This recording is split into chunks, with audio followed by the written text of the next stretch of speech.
I'm looking at this thing evolve as we come crashing towards the trade deadline, and I'm trying to enjoy these wins. I think you have to try to enjoy these wins.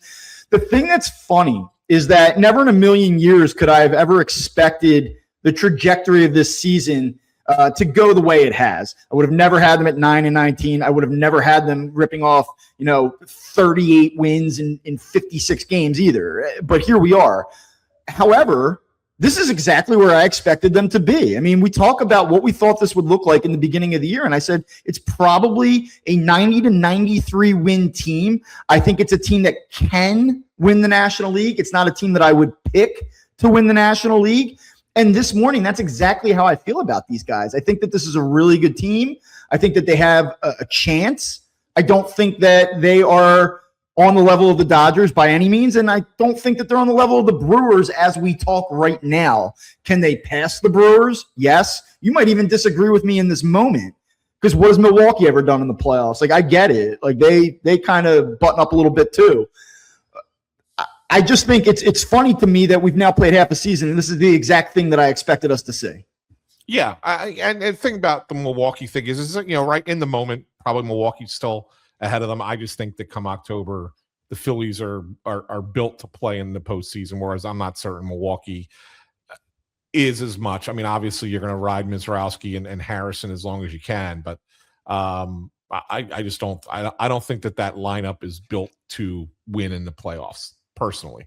So that's why I think that ultimately it's going to come down to Phillies and Dodgers in some capacity, whether it's they're playing in the divisional round or they're playing in an LCS, whatever the case might be. I think we're going to run into the Dodgers again at some point in October, and that will be the Waterloo moment for the Phillies. Can they slay that dragon?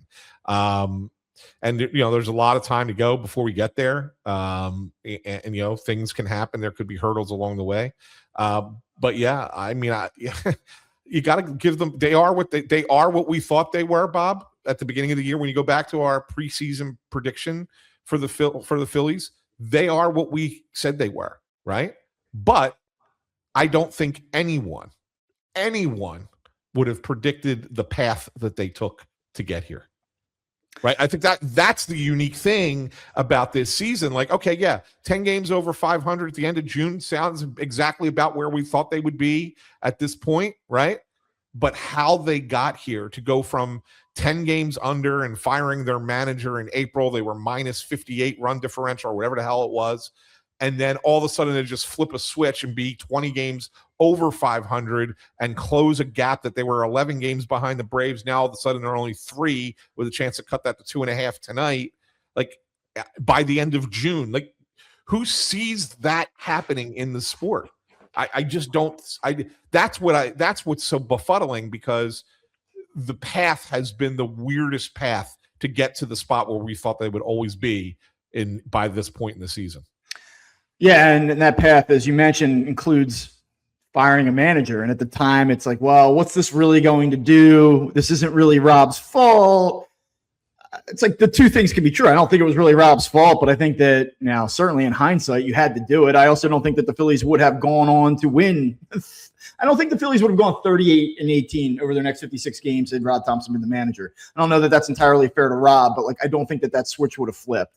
And it's interesting. It woke them up. You heard the thing this weekend. I did, that's what I wanted to get to. I don't know if people listening were able to kind of catch this.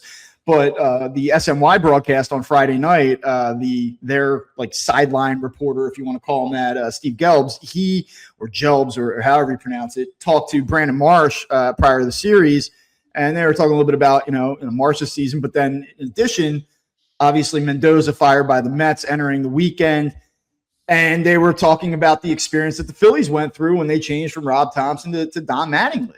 And, more or less paraphrasing here, but Brandon Marsh said it sort of woke us up, but he took it a step further and said, Don Mattingly takes over and says, I don't want to hear dead silence in the clubhouse anymore. I don't want to see, guys quiet on the bench. I want to hear more. I want to see more. You guys need to wake up. I'm not going to deal with that. It was more or less the message. And I found that to be fascinating, frankly. I mean, we we've always kind of said, yeah, this team looks a little lifeless at times or a little disinterested. Maybe that's a little bit just a product of how much success they've had, how veteran they are, how much money the team has made, like all of those different variables may be contributing to it. But it was certainly something that Don Mattingly snuffed out. I mean, it's something that he clearly observed in that first month of the season and said, like, we're not doing this anymore. Yeah, and it's funny, Bob. I remember last episode I said that the clubhouse had a little bit more of that 2022 vibe, right? And I think that this is all related. And what had happened, it seemed like that the Phillies kind of just got into a routine, and they were kind of getting bored with the routine. That's really what it's kind of one of those things that you're doing the same thing every day, the same process every day. And this is when, we always hear executives say, well, we needed to change the voice in the room. Well, what the heck does that mean? What does that mean? Well, this is it. Like, this is the example of that, right? No, Rob Thompson was not a bad manager, didn't deserve to lose his job. His players lost his job for him. But the changing of the voice in the room to sit there and say, hey, I'm not going to stand for you guys just sulking around. Let's get into it emotionally. Let's be emotionally invested in what we're doing in our jobs and have fun playing a game again, right? I mean, baseball is supposed to be fun. Yes, it's a job for these players, but they should enjoy their job. They should go out there and it helps you compete, right? When you're enjoying it like that and having fun and whooping it up and on all those things. And I can't express it enough that it's felt, you feel it in the locker room or clubhouse. You feel it, you see it in the dugout and the way that the reactions are with big hits and home runs and whatever. You see it on the field. Like, I give you an example, Jose Alvarado getting out of that jam yesterday. Like, that's the most expressive he's been in a couple years, right? Like, I mean, we're starting to see that again. And when the juices get flowing like that, that benefits this team. They are good. It's an intangible. It's a weird thing to say, but this team thrives off of that energy a little bit. And it's nice that it's back.